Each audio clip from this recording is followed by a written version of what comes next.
7 minus 7 gives us 0. And inside this parenthesis we have 7 minus 1, which equals 6. So 0 times 6 gives us 6.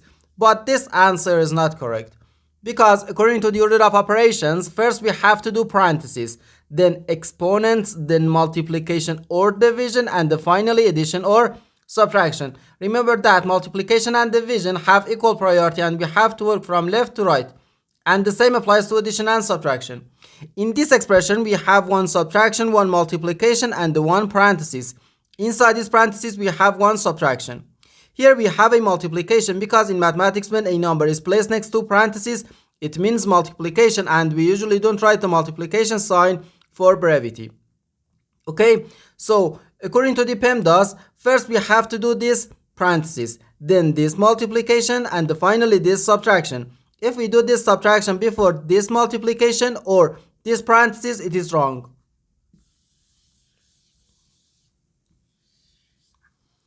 So first this parenthesis. Inside this parenthesis we have 7 minus 1, which equals 6. So we have 7 minus 7 times 6. Now we have one subtraction and one multiplication. According to the PEMDAS, multiplication has higher priority than subtraction, because multiplication comes before subtraction. So here first we have to do this multiplication. 7 times 6 gives us 42.